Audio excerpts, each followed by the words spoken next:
Listo. Entonces, el día de hoy vamos a tocar dos temas importantes.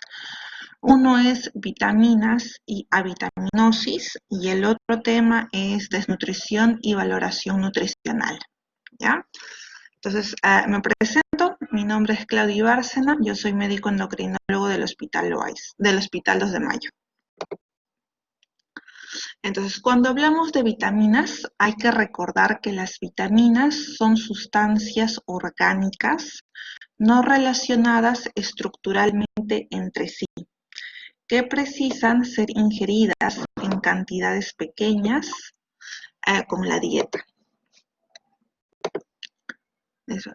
Vamos a hablar primero sobre vitaminas liposolubles. Las vitaminas liposolubles, ¿cuáles son? La A, la D, la E y la K. Acuérdense que estas vitaminas liposolubles son aquellas que nos pueden llevar, cuando ingerimos en exceso, a intoxicación. Si consumimos en exceso vitamina A, podemos ir a intoxicación por vitamina A. Lo mismo pasa si consumimos en exceso vitamina D, nos puede llevar a intoxicación por vitamina D. ¿Ya? Acuérdense de la mnemotecnia ADECA. ¿Ya? Después, la vitamina A, también llamada retinol, es soluble en grasa e insoluble en agua. Se encuentra únicamente en productos animales y los carotenos actúan como provitaminas o precursores de la vitamina A. Los seres humanos lo obtienen de los alimentos, como vitamina A preformada o retinol, y a partir de carotenos que podemos convertir a retinol. Al ingerir los beta-carotenos se divide en dos moléculas de vitamina A y por acción de las enzimas de la mucosa intestinal y del hígado es lo que se denomina la forma activa. Su color a veces está enmascarado por la clorofila con la cual está asociada. La función en los fotorreceptores. Quiero que se acuerden esto. Es un componente de la proteína pigmentaria rodopsina que se encuentra en los bastones, células fotorreceptoras de la retina y que participan en la visión nocturna, por lo cual su carencia ocasiona disminución de la visión con luz tenue o visión nocturna, lo cual nos lleva a ceguera nocturna, por lo cual cuando les pregunte cuál cuál déficit vitamínico causa ceguera nocturna, acuérdense que es el déficit de vitamina A. En niños pequeños ocasiona ojos secos o xeroftalmia. También participa en función en el crecimiento, participa en la regulación de crecimiento y de la división celular. La deficiencia provoca queratinización de epitelios y atrofia de tejidos mucosecretores, tráquea, piel, córnea, glándula salival y testículos. Impide el desarrollo de huesos y sistema nervioso. Causa una piel seca y una piel gruesa. Ya. Las fuentes alimentarias. ¿Dónde podemos obtener vitamina A? Solo se encuentra en alimentos de origen animal. La mayoría de las personas en los países en desarrollo dependen principalmente de beta-carotenos para su suministro de vitamina A. La vitamina D también es llamada calciferol. Son derivados de esteroles y están relacionados al colesterol con propiedades antirraquíticas. Los dos esteroles activos más importantes son la vitamina D2, que se llama ergocalciferol, que se encuentra en plantas, y la vitamina D3, que se llama colecalciferol en la piel de los animales. Ahora, cuando ustedes quieren saber si nuestro paciente tiene deficiencia de vitamina D, tienen que pedir y tienen que dosar la 25-hidroxivitamina D, no la 1.25 de hidroxivitamina D. Pero acuérdense que de las dos, la que es activa es la 1.25, pero la que se dosa es la 25. Las funciones intervienen en el balance de calcio, mantienen niveles plasmáticos de calcio dentro de lo normal, normal funcionamiento del sistema nervioso, crecimiento del sistema óseo. Participan en la diferenciación celular, en la proliferación de células en división, en la diferenciación de células que se especializan en funciones específicas, y el calcitriol, que es la forma activa, inhibe la proliferación y estimula la diferenciación celular. ¿Ya? También participa en la secreción de insulina, por lo cual que se ha visto que aquellas personas que tienen deficiencia de vitamina D pueden cursar con hiperinsulinemia, ¿ya? O sea, o con resistencia a la secreción o con resistencia a la insulina. Niveles insuficientes de vitamina D podrían tener efectos adversos sobre la secreción de insulina y la tolerancia a la glucosa en pacientes con diabetes tipo 2. Las deficiencias es la exposición inadecuada de sol puede causar deficiencia de vitamina D. Ahora, debido a la coyuntura actual, debido al aislamiento por la pandemia de COVID y debido a que la gente durante muchos meses no ha salido de forma habitual o rutinaria a la calle, se está viendo varios casos de deficiencia de vitamina D, ¿ya? Justamente por la inadecuada exposición al sol. La deficiencia de vitamina D disminuye la reabsorción de calcio, porque necesitamos vitamina D para absorber el calcio, y la hormona paratiroidea moviliza calcio desde el esqueleto para mantener niveles de calcio plasmáticos normales. Las deficiencias severas afectan la mineralización ósea y producen en niños raquitismo. ¿Ya? Las deficiencias severas causan osteomalacia y causan osteoporosis, que es la disminución de tejido proteico y de las sales minerales. ¿Cómo yo valoro que mi paciente tiene osteoporosis? Cuando le pido una densitometría ósea. Y en adultos recuerden que se debe leer la densitometría ósea a nivel del T-score, ¿ya? Y en niños se utiliza el Z-score, ¿ya? Ahora, el almacenamiento en el cuerpo. El cuerpo almacena la vitamina D en el tejido graso y en el hígado. Es importante una adecuada reserva en las embarazadas para evitar predisposición de bebés al raquitismo. Ahora, la toxicidad. ¿Qué pasa cuando exageramos en la dosis? La sobredosis puede causar hipercalcemia, altos niveles de calcio en sangre. ¿Qué pasa? Imaginemos un paciente que es posoperado de una tiroidectomía total y ese paciente va a recibir suplemento en el posoperatorio de calcio. ¿Cómo se llama? No solo debe de recibir suplemento de calcio, sino también de vitamina D. Pero ¿qué pasa si en la prescripción nos excedemos y damos mucho calcio y damos mucha vitamina D? Este paciente puede ir a una intoxicación por vitamina D y por lo tanto va a llevar a una hipercalcemia, ¿ya? El exceso de vitamina D ocasiona calcificación en tejidos blandos y produce cálculos renales, ¿ya? Los factores de riesgo para deficiencia de vitamina D. Los infantes exclusivamente amamantados, aquellas personas que tienen un poquito piel oscura, el envejecimiento y la obesidad. Las fuentes de vitamina D es la luz solar. La radiación solar UVB estimula la producción de vitamina D3 en la epidermis de la piel. Las fuentes alimenticias, el aceite de hígado de pescado contiene 400 unidades que equivale a 10 microgramos de vitamina D y evita el raquitismo en los bebés o en los niños no expuestos a la luz solar. Por eso muchas veces o antiguamente de pequeños les daban a los niños el aceite de hígado de pescado. La otra vitamina liposoluble es la K. Entonces hay la filoquinona, la menaquinona y la menadiona. La filoquinona es sintetizada por plantas y es forma predominante en la dieta. La menaquinona es sintetizada por bacterias intestinales y la menadiona es de origen sintético. ¿Cuál es la función de la vitamina K? Acuérdense esto de por vida. Es esencial para mantener la homeostasis de los procesos de coagulación.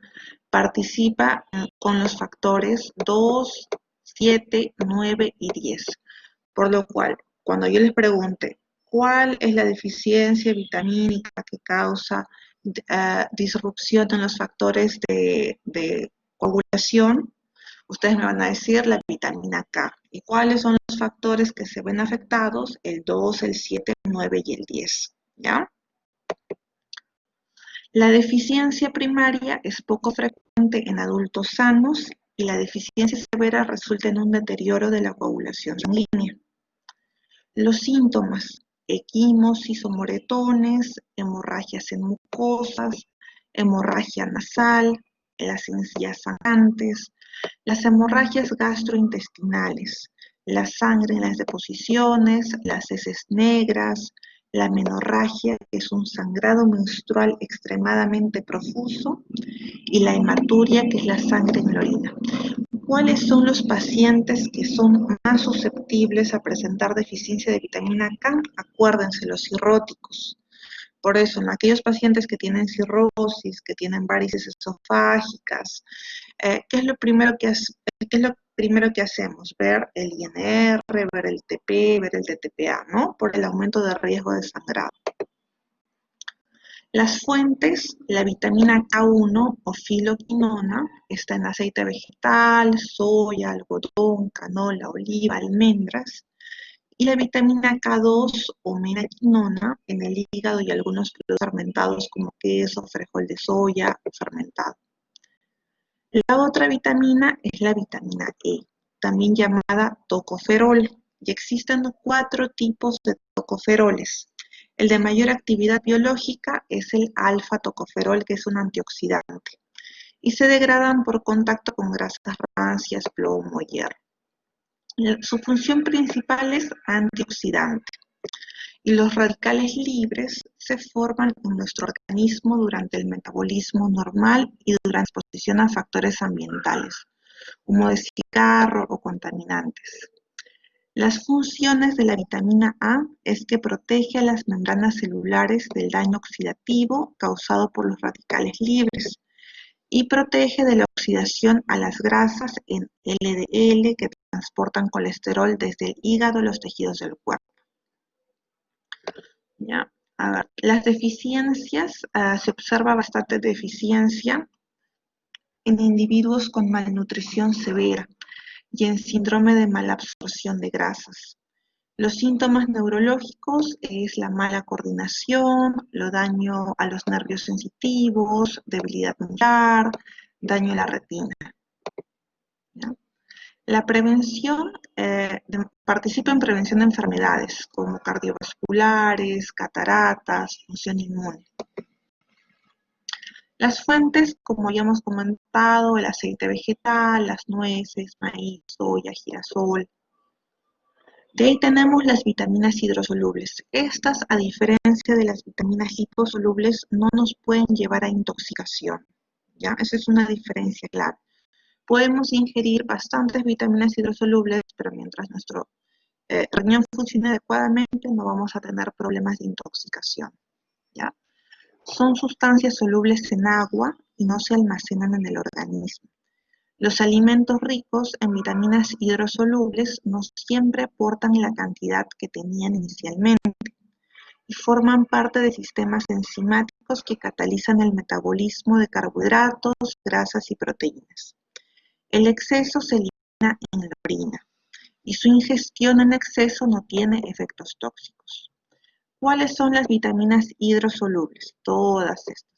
La vitamina B1 o tiamina, la B2 o riboflavina, la B3 o niacina, la B6 piridoxina, la B12 cobalamina, el ácido pantoténico, la biotina, el ácido fólico y la C, el ácido ascórbico.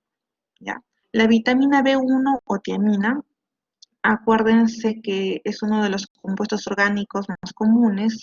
Se encuentra en el cuerpo como tiamina libre o también puede estar fosforilada, y acá hablamos de la tiamina monofosfato, trifosfato y pirofosfato. La ausencia o el déficit provoca lo que se denomina el beriberi. Ya produzca cuadros cardíacos y los cuadros neurológicos. Dificultad para caminar, pérdida de la sensibilidad en manos y pies, pérdida de la función muscular o parálisis de extremidades inferiores. Las propiedades: es muy soluble en agua y resiste a temperaturas de hasta 100 grados centígrados. ¿Ya? Las funciones: es importante en el metabolismo de los carbohidratos. Interviene en el mecanismo de oxidación de carbohidratos y en el metabolismo del ácido pirúvico, o sea, participa como coenzima. ¿Ya? Las funciones, estas son las más importantes. Síntesis de ribonucleótidos de alta energía, que significa síntesis de ATP, síntesis de GTP y síntesis de ácidos nucleicos como ADN y ARN. Las ciencias es lo que hablábamos, que produce el beriberi húmedo, que es la forma cardíaca, el beriberi seco, que es la forma neurológica, el beriberi infantil, por contenido insuficiente de tiamina en la leche materna. La carencia de tiamina es frecuente en pacientes alcohólicos, porque se obtiene mayor parte de su energía de las bebidas alcohólicas, ¿no? Causa la neuritis periférica, afecta el sistema motor y sensorial, hay la pérdida de masa muscular, reflejos anormales, dolor y las parestesias. La vitamina es la B2 o riboflavina. Las propiedades: es una sustancia de color amarillo, ligeramente soluble en agua, actúa como coenzima comprometida en la oxidación tisular, y el ser humano obtiene la riboflavina desde los alimentos en forma activa. Las funciones: es la eritropoyesis, el catabolismo de adrenalina, la gluconeogénesis, el metabolismo de niacina, piridoxina y ácido fólico. Las deficiencias: eso es lo que quiero que se acuerden. En periodos prolongados puede producir estomatitis angular, lo que es la quilosis, y puede producir hipertermia, edema de membranas faríngeas y bucales y glositis, lengua de color violeta, la dermatitis seborrea en escroto y la vulva. ¿Ya? La otra es la vitamina B3 o niacina o ácido nicotínico. Y esto es lo que y esta deficiencia causa la famosa pelagra. Posteriormente fue considerada como una enfermedad infecciosa, ¿no? Esta pelagra, acá, ¿cómo se llama? Acá, esto de acá es lo que quiero que vean. Ya, es acompañada de las famosas 3D. ¿Cuáles son las famosas 3D? Dermatitis, diarrea y demencia. Acuérdense, siempre que tengan deficiencia de niacina van a tener estas D. ¿Ya? Otros síntomas es la lengua roja y brillante, los vómitos y diarrea, los dolores de cabeza, la apatía, la fatiga, la depresión y la demencia. La otra vitamina es la B6 o piridoxina. La fuente es en carne, en pescados, en legumbres, en cereales integrales. El mecanismo de acción es una coenzima en reacciones del metabolismo de aminoácidos y de carbohidratos, y la deficiencia de B6 causa las lesiones cutáneas, seborrea, anemia y neuropatía. ¿Ya? La vitamina B12, que es la cobalamina, que se encuentra en el carne, en el hígado y en los productos lácteos. La deficiencia de B12 está implicada con la anemia perniciosa y la desmielinización axonal. Causa la anemia perniciosa, es frecuente. La vitamina C, que es el ácido ascórbico, que es una sustancia blanca, cristalina, que se oxida fácilmente y reduce la acción perjudicial de radicales libres. Participa en la síntesis de colágeno, en la síntesis de neurotransmisor norepinefrina, en la síntesis de carnitina, actúa como un antioxidante y previene la formación de nitrosamina. Favorece la absorción intestinal de hierro. ¿Ya? Por eso acuérdense que siempre que ustedes aconsejen el consumo de sulfato ferroso, ¿cuál es la principal indicación? ¿Con qué bebida? Con el jugo de naranja, ¿no? Porque favorece la absorción de hierro. La deficiencia causa el escorbuto y causa la presencia de sangrado y moretones, la pérdida de dientes y cabello, el dolor y la hinchazón de las articulaciones. Las fuentes están en el camu camu, en la naranja, en el kiwi, mango, papaya, melón, fresas, pimientos. Y el ácido fólico, que es muy importante que se suplemente de forma adecuada en la mujer que está pensando salir embarazada y en la gestante para prevenir defectos del tubo neural. Las propiedades se le denomina ácido fólico o folato o folacina. Las formas más estables es el ácido fólico y aquellos tienen propiedades, como por ejemplo en alimentos almacenados a temperatura ambiental hay pérdida progresiva. ¿Ya? Su deficiencia produce anemia megaloblástica, ¿ya? Y participa en el metabolismo de ácidos nucleicos. Participa también en el metabolismo de aminoácidos, en el metabolismo de histidina, en la síntesis de metionina a partir de homocisteína. Y la deficiencia es frecuente en personas que ingieren poca cantidad de alimentos, en aquellos que son alcohólicos y en las embarazadas. ¿Ya? La deficiencia tiene, ¿cómo se llama? Es muy frecuente, ¿cómo se llama? Y en embarazadas ocasiona los defectos en el tubo neural, en el feto y causa espina bífida y anencefalia. Las fuentes están en el hígado, en la lechuga, en la espinaca, en el brócoli y en el espárrago. Otra vitamina es la biotina, que es sintetizada por la flora intestinal. Actúa como coenzima. Se han dado cuenta que la mayoría de las vitaminas hidrosolubles actúan como coenzimas y la mayoría participa en la síntesis de ADN y ARN. Entonces, la deficiencia causa, por ejemplo, la deficiencia severa es muy rara, pero hay dos situaciones que han demostrado su deficiencia. En aquellos pacientes que están en unidad de cuidados intensivos y que utilizan soporte de nutrición parenteral prolongada y no utilizan suplemento de biotina, y aquellos, ¿cómo se llama? Y aquellos que utilizan consumo de clara de huevo cruda por tiempo prolongado, porque se metieron en un régimen de gimnasio muy estricto, les dijeron que debían de consumir solo clara de huevo. Los síntomas y los signos causan alopecia, dermatitis eritematosa seborreica, erupciones escamosas de color rojo, síntomas neurológicos como depresión, letargo, alucinaciones, entumecimiento y cosquilleo de extremidades. Entonces, hasta acá vamos a hacer un resumen y voy a empezar a preguntar, ¿ya? A ver, Melissa, ¿qué es lo que causa la deficiencia de vitamina A? A ver, ¿está Melissa? Vamos a ver. Sí, está Melissa. Melissa, la deficiencia de vitamina A, ¿cuál es la enfermedad que nos genera? ¿O cuál es el síntoma? ¿Ya algún voluntario que levante la mano? A ver, dime. Ahí está Melissa. Bueno. ¿Me puedo escuchar? Sí, sí, te escucho. Sí, buenas tardes. Era la ceguera nocturna. Muy bien, excelente. A ver, si tenemos deficiencia de vitamina, a ver, si tenemos deficiencia de ácido fólico, Leila, ¿qué nos produce?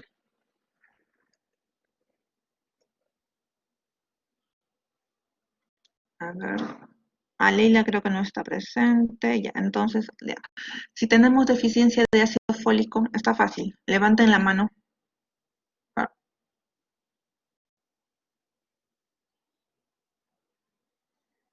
¿Nadie? Esto está fácil.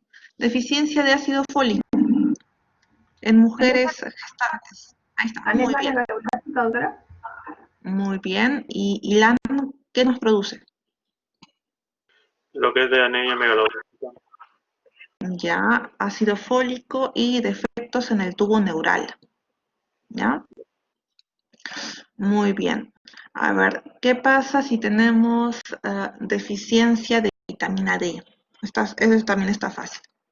Levanten la mano.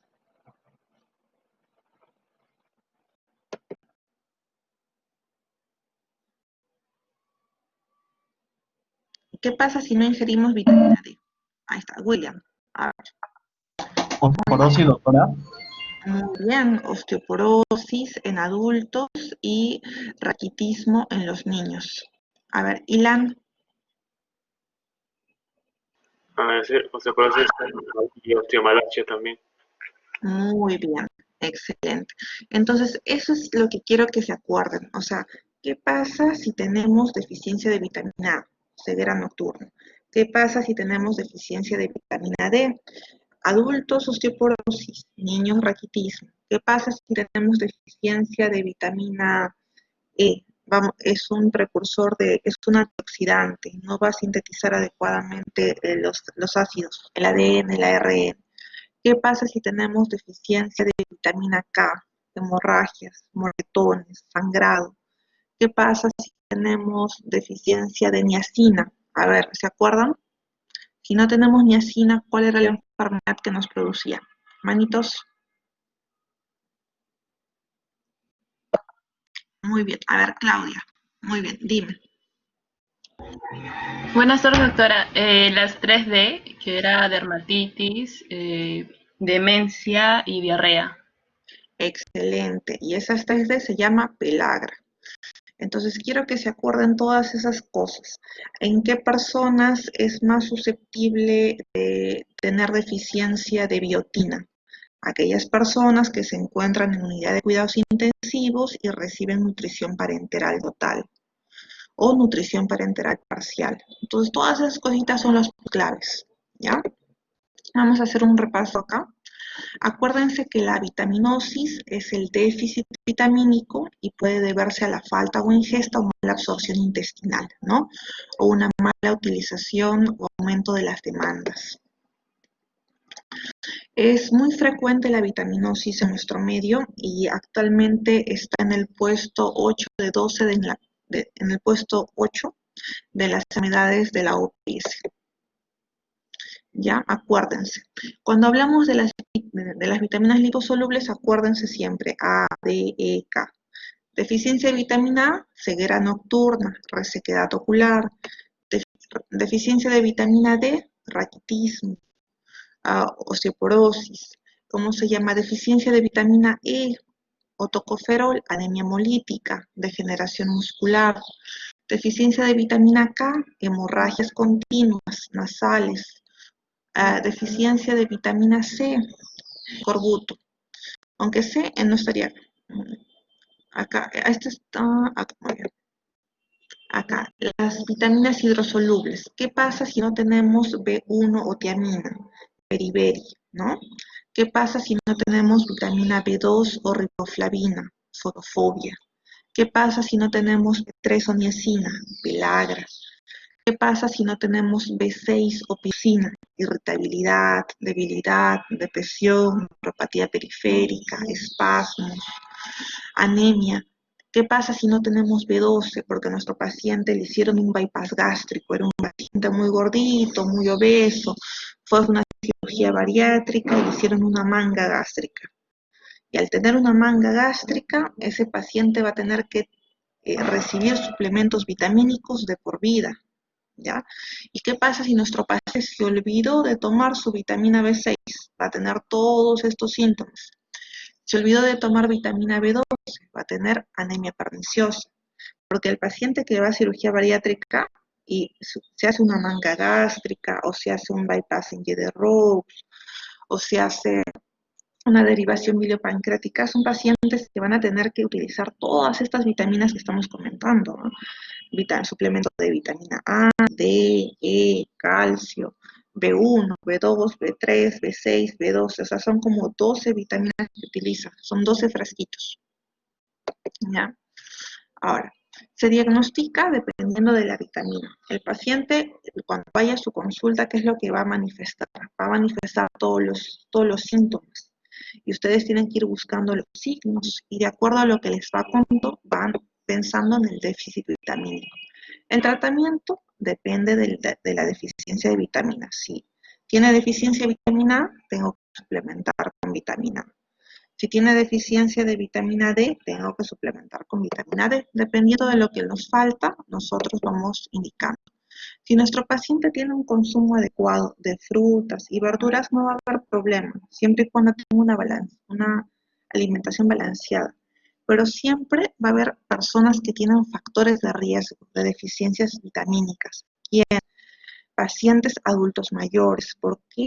Porque su ingesta es en menor cantidad. Se han dado cuenta que las personas adultos mayores ingieren muy poca cantidad de alimentos y tienen dificultad para masticar, tienen dificultad para deglutir, ¿cómo se llama? Su alimentación está muy deteriorada en la mayoría de los adultos mayores. ¿En qué otro tipo de pacientes? En los pacientes alcohólicos, porque ingieren grandes cantidades de alcohol y se olvidan de alimentarse adecuadamente. Pacientes que están, por ejemplo, sometidos a dietas muy restrictivas. Pacientes, por ejemplo, que quieren bajar de peso y se someten a dietas de 700, 800 kilocalorías demasiado restrictivas y se olvidan de consumir leche, yogur, frutas, se olvidan de consumir grasas, se olvidan de consumir los alimentos, ¿no?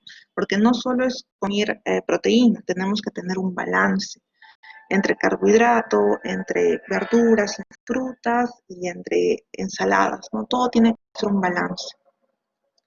Ahora lo que vamos a conversar va a ser de la valoración del estado nutricional, para que puedan entender a qué llamamos desnutrición y qué es la desnutrición leve, qué es la desnutrición moderada y qué es la desnutrición severa. ¿Ya? Cuando hablamos de la valoración del estado nutricional, es un abordaje integral que combina datos de la historia médica, de la historia nutricional, de la historia farmacológica, y realizamos una exploración física de parámetros antropométricos. Tenemos que pedir pruebas de laboratorio y muchas veces métodos de composición corporal. Por ejemplo, acá pueden ver en la tabla 1 los criterios de desnutrición.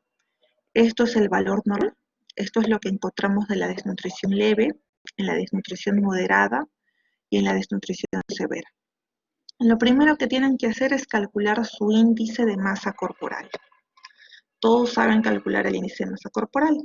Lo normal es que tengamos un IMC entre 18.5 a 25. Si nuestro paciente tiene un IMC entre 17 a 18.4, entra en desnutrición leve.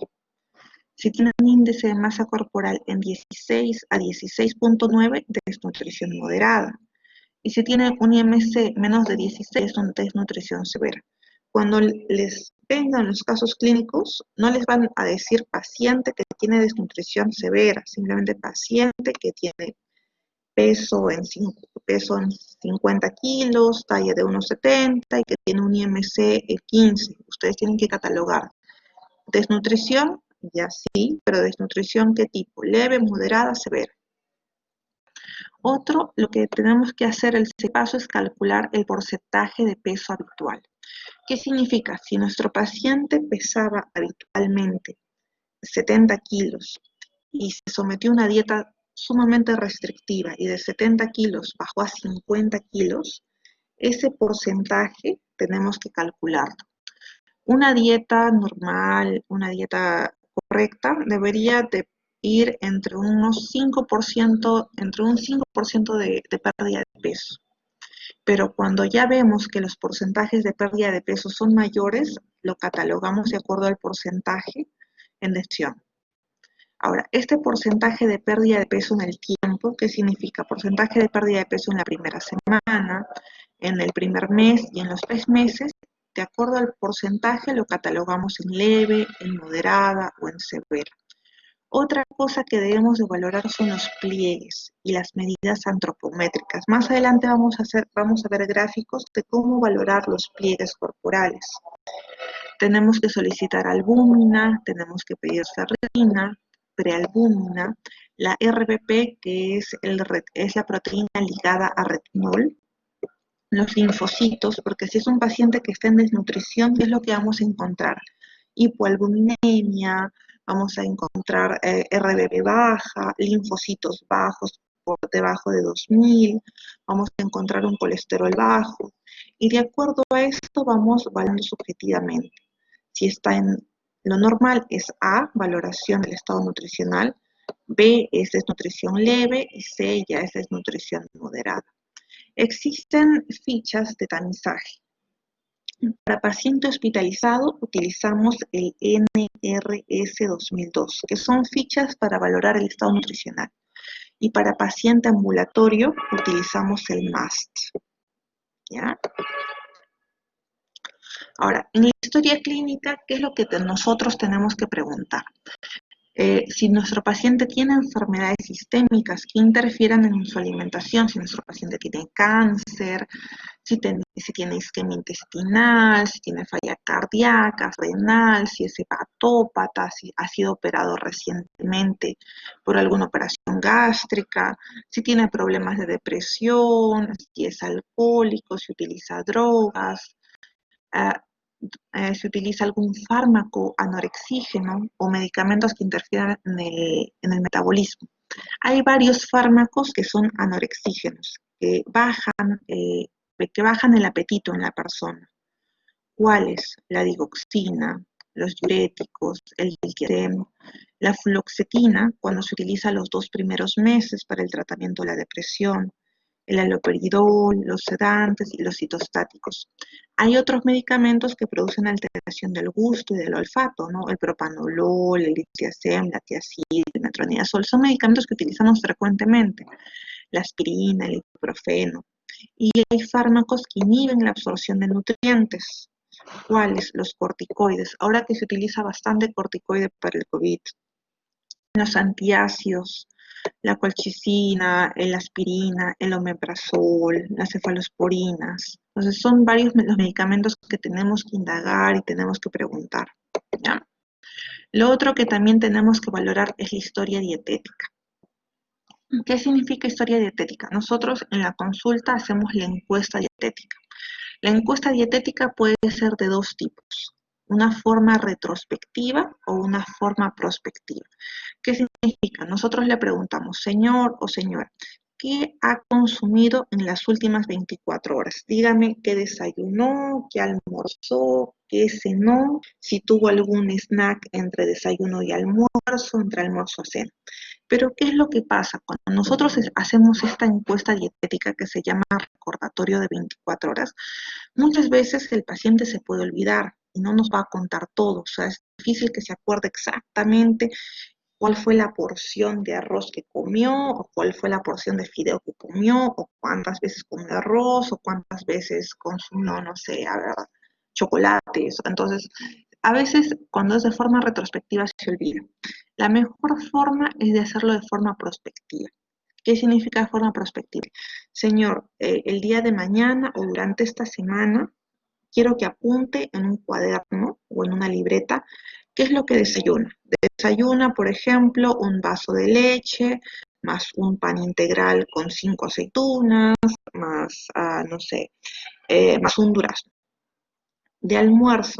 Almuerza arroz, ¿en qué cantidad? ¿Cuántos gramos de arroz? Proteína, pollo, pescado, carne, cuántos gramos de proteína, y ensalada, si es que consume, en qué cantidad. ¿Y en qué consiste su ensalada? Es una ensalada de verduras frescas, de verduras cocidas, a base de lechuga, zanahoria, tomate, o utiliza algún aliño en su ensalada. ¿Y qué es lo que cena? Y todo lo va a escribir. Entonces, de acuerdo a eso, nosotros valoramos qué es lo que consume realmente el paciente.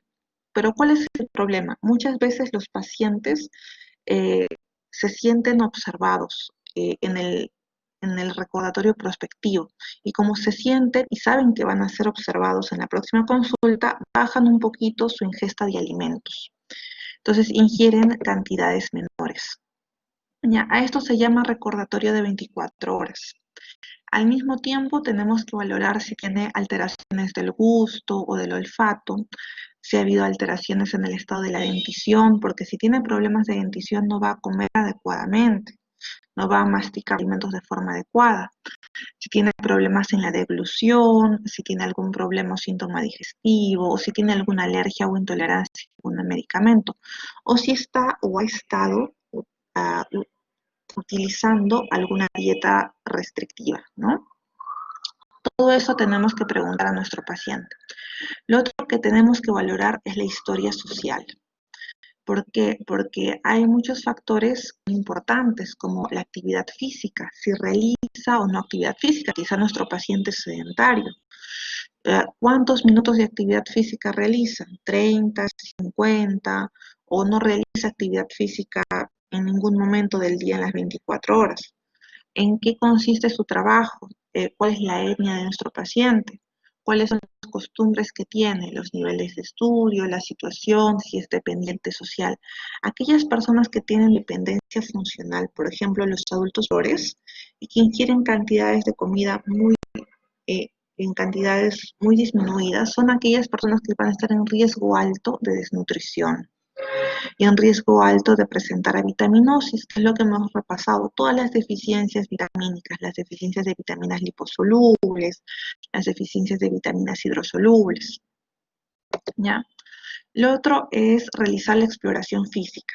Tenemos que ver el cabello y preguntar si tiene caída, si hay sequedad, si hay pérdida de color, si hay deslustramiento, en la cara ver si hay palidez, si hay dermatitis seborreica, si hay edemas, los ojos, si hay palidez conjuntival, si hay cerosis, si hay las máculas TOT, buscar en la boquita la quilosis, la glositis, el edema, el sangrado gingival, la piel, la cerosis, la hiperpigmentación, las petequias, las uñitas si tiene fragilidad, en las glándulas si hay hipertrofia parotidia, a nivel del músculo esquelético si hay pérdida de masa muscular, porque recuerden que aquellas personas que bajan de peso con una dieta muy restrictiva van a perder masa muscular, entonces van a tener bastante dificultad y van a sufrir de sarcopenia, entonces van a tener bastante dificultad para realizar sus actividades de forma cotidiana y se van a fatigar más fácilmente. A nivel del sistema nervioso, si están irritables, si están confusos, si tienen alteraciones psicomotoras o hipoestesias, tienen hepatomegalia o esplenomegalia o taquicardia. ¿No se han escuchado hablar de la dieta keto o de la dieta ceto? ¿Alguno de ustedes ha escuchado hablar de la dieta ceto o keto? Que estuvo muy en boga hace un tiempo. ¿Nadie? ¿Alguno que levante la mano? ¿Nadie? Bien. Muy bien. A ver, Danitza, muy bien. Cuéntame, ¿qué has escuchado acerca de la dieta keto o ceto?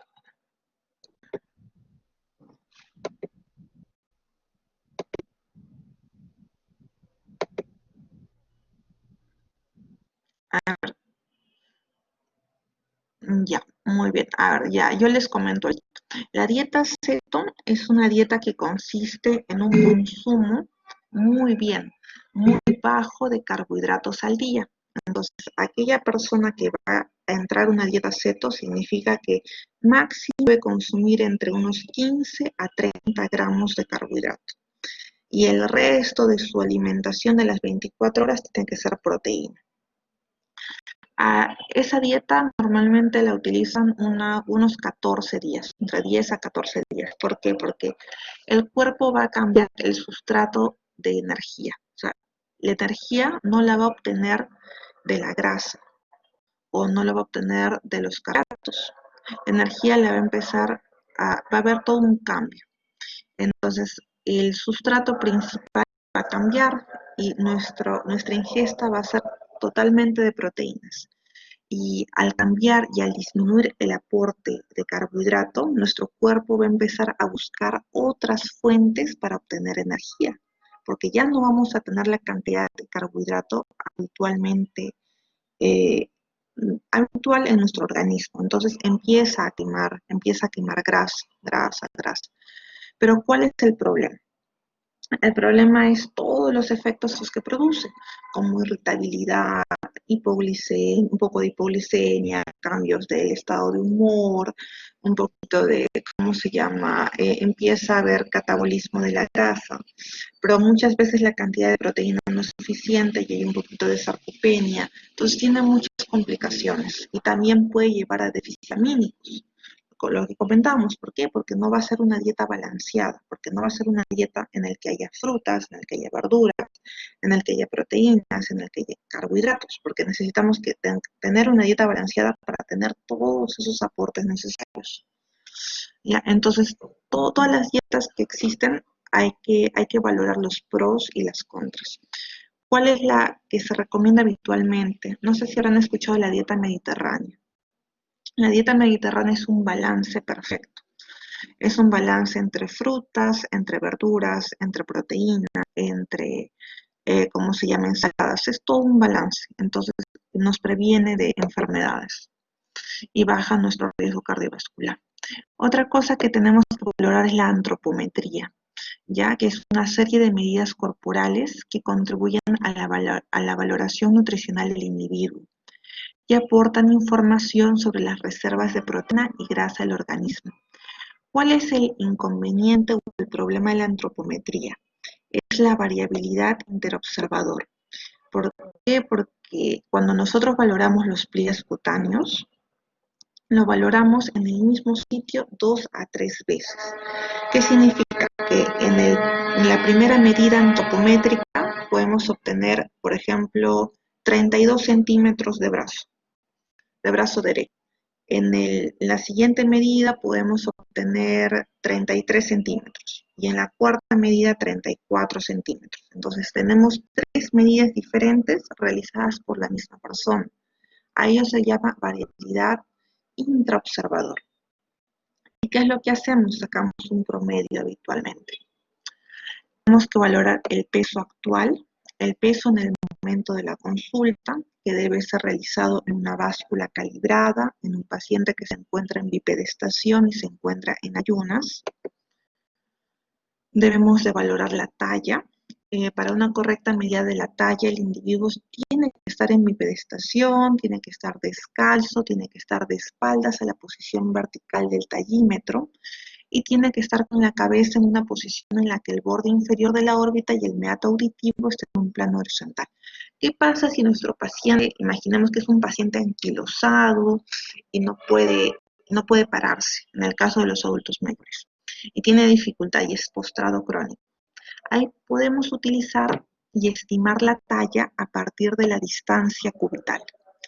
Entonces tenemos talla estimada de altura para hombres menores y mayores de 65 años de acuerdo a la distancia cubital. ¿Cómo calculamos la distancia cubital?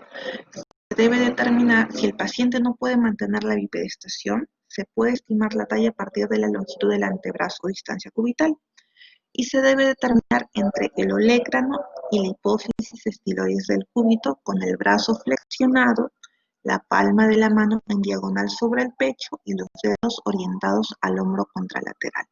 Y así podemos evaluar la talla de acuerdo a la distancia cubital, si es hombre o si es mujer, porque son tablas diferentes para hombres y mujeres.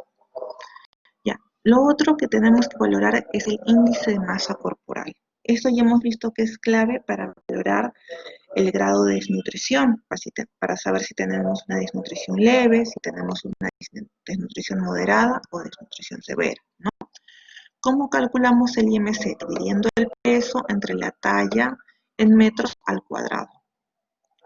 Ahora, a diferencia del paciente adulto, en el anciano se considera normal un índice de masa corporal por encima de 20 a 22, ¿ya? En cambio, en un adulto joven, nosotros hablamos de normopeso cuando tenemos un IMC entre 18.5 a 24.9. Desnutrición cuando ya está en menos de 18.5 kilogramos por metro cuadrado. Y de acuerdo al IMC, leve, moderada y grave. ¿Ya? Ahora, lo otro que tenemos que valorar era lo que habíamos comentado, el porcentaje de pérdida de peso. Entonces, ¿cómo calculamos el porcentaje de pérdida de peso? Peso actual en kilos menos el peso habitual por 100.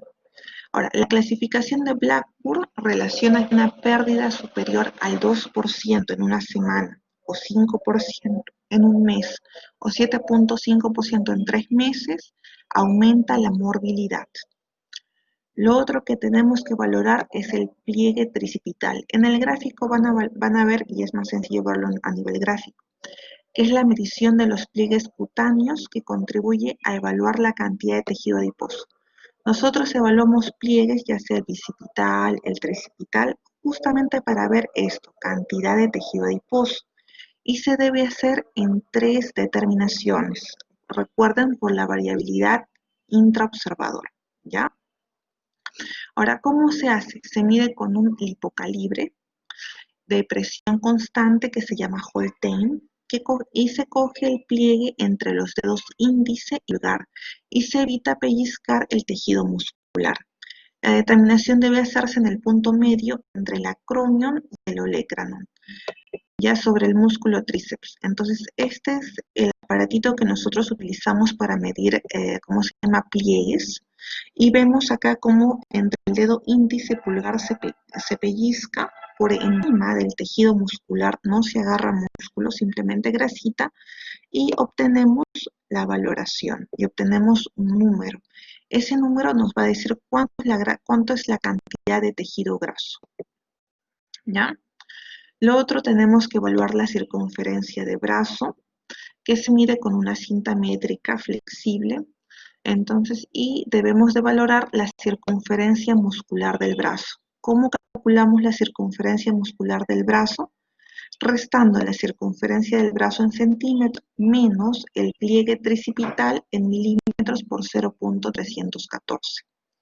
Ahora, todos estos parámetros deben de utilizarse o deben de medirse de acuerdo al sexo y de acuerdo a la población y la edad en la que se encuentra nuestro paciente. Se deben de pedir también parámetros de laboratorio, hemograma, bioquímica general. Nosotros normalmente, ¿qué es lo que pedimos? Proteínas viscerales, ¿no? ¿Y por qué pedimos proteínas viscerales? Porque es una forma indirecta de ver la masa proteica corporal. ¿Cómo sabemos si tenemos una buena masa proteica o una mala masa proteica? De acuerdo al nivel de albúmina, de acuerdo al nivel de prealbúmina, de acuerdo al nivel de proteína ligada a retinol y de acuerdo al nivel de transardina. ¿Ya? Lo otro es los marcadores inflamatorios. Aquel paciente que esté en sepsis o que tiene alguna enfermedad, los niveles de albúmina van a caer y la proteína C reactiva se va a incrementar, va a aumentar. Tenemos que calcular el balance nitrogenado, que mide la diferencia entre el nitrógeno ingerido y el eliminado por la orina. Aquel paciente que está hipercatabólico porque tiene una enfermedad, tiene una sepsis, por ejemplo, de origen respiratorio, porque tiene neumonía, y está sumamente hipercatabólico, va a tener un balance nitrogenado negativo, ¿ya? Entonces, esta fórmula nos ayuda para ver el balance nitrogenado. El ingreso de nitrógeno menos la pérdida de nitrógeno, ¿ya? También se puede hacer pruebas de inmunidad como número de linfocitos totales.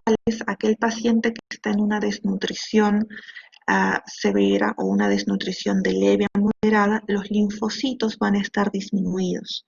Acuérdense que los linfocitos van a estar a menos de 2.000 células por milímetro cúbico. Y el punto de corte, acuérdense, menos de 800 linfocitos es desnutrición severa. Entre 800 a 1200, desnutrición moderada. Y entre 1200 a 2000, desnutrición leve. Lo normal que tengamos más de 2000 linfocitos. ¿ya? Lo otro, se puede hacer también algo que se llama las técnicas de composición corporal y se hace la impedanciometría bioeléctrica. La impedanciometría se basa en la resistencia del agua y los tejidos corporales al paso de una corriente. ¿Y por qué hacemos la impedanciometría bioeléctrica? Porque nos permite calcular la masa grasa. Como la impedanciometría nos da el agua corporal total y nos da la masa libre de grasa, nosotros simplemente hacemos una resta. Agua corporal total menos la masa libre de grasa, y eso es lo que y ese valor es la masa grasa en nuestro cuerpo. Podemos utilizar otros métodos como el DEXA, como una tomografía o una resonancia nuclear, que son un poquito más exactos para valorar la grasa.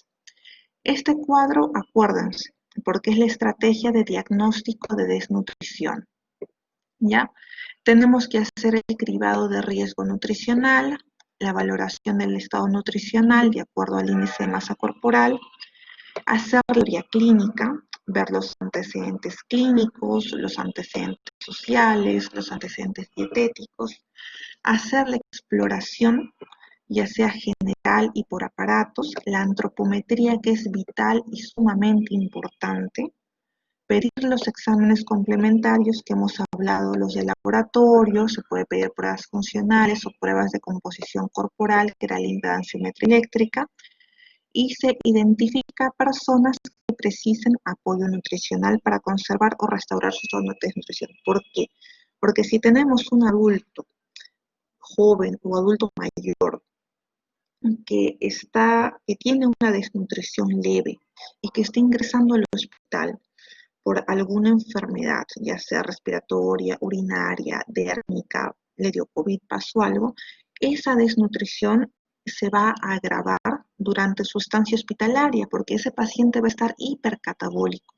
Entonces nosotros tenemos que en ese paciente aumentar la ingesta calórica. Es diferente de un paciente que está en normopeso o un paciente que está en obesidad o un adulto mayor que no tiene factores de riesgo, pero ese adulto mayor de por sí ya tiene su ingesta alimentaria disminuida y va a estar en riesgo mayor también de desarrollar desnutrición durante su estancia hospitalaria, ¿ya? Aparte de eso, debemos de identificar mecanismos que produjeron un desequilibrio energético negativo y programar el apoyo nutricional adecuado, enviarlo con una nutricionista, enviarlo, ¿cómo se llama? Darle el apoyo nutricional. Si tenemos deficiencia de vitaminas, darle suplementos vitamínicos. Si tenemos deficiencia de hierro, darle suplemento de hierro. Entonces, todo eso tenemos que valorar, ¿ya? Lo otro es el cribado y valoración. Existen muchas escalas, muchas formas de hacer el cribado nutricional.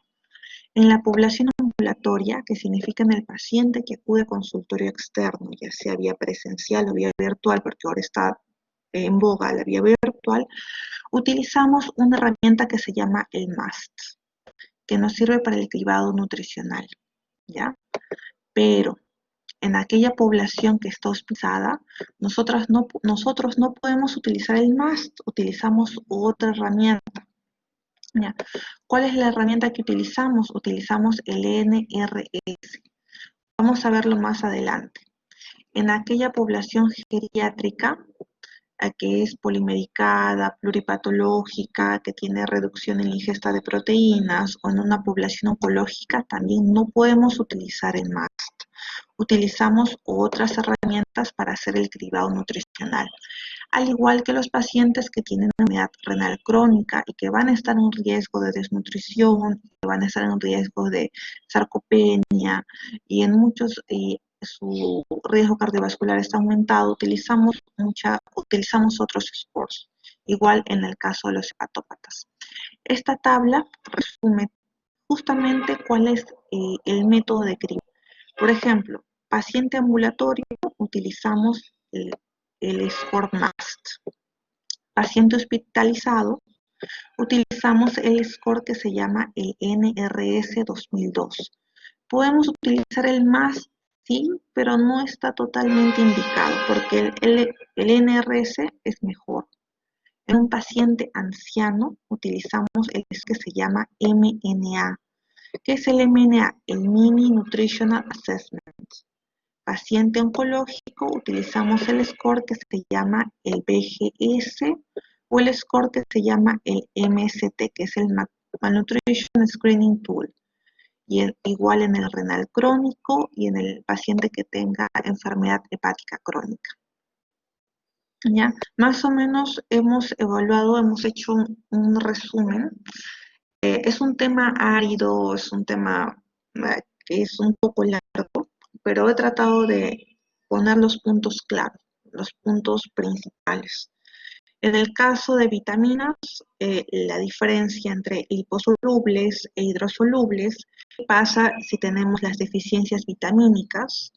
¿Cuáles son las manifestaciones clínicas o cuáles van a ser las enfermedades que nos van a producir? Y en el caso de los pacientes que tienen desnutrición, ¿cómo realizar la valoración nutricional? ¿Ya?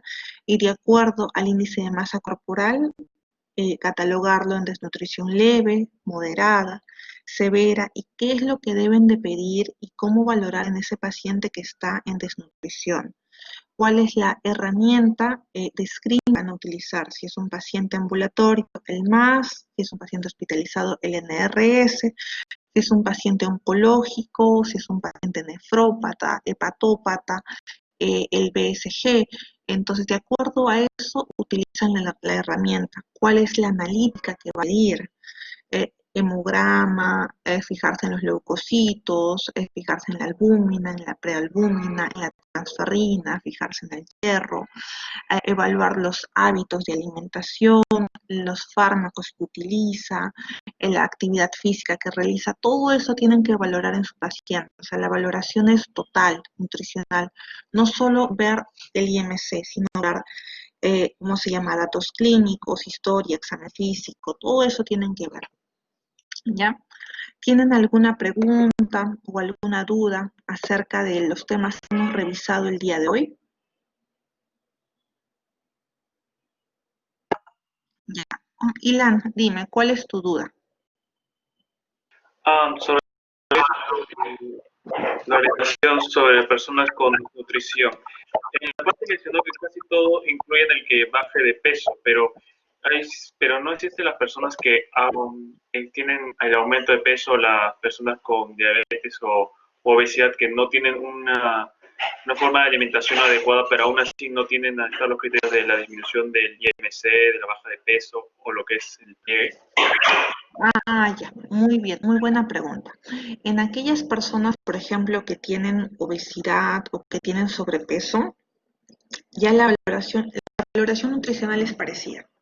Tenemos que calcular el índice de masa corporal de acuerdo al peso y la talla de nuestro paciente. Y debemos de preguntar el peso habitual. Si es un paciente con obesidad, por ejemplo, 90 kilos y que tiene un IMC en 34, y que es joven de 35 años, este peso habitual debemos de llevarlo a un peso objetivo. ¿Cuál es el peso objetivo que queremos en este paciente? Por ejemplo, queremos llegar a 75 kilos. ¿Ya?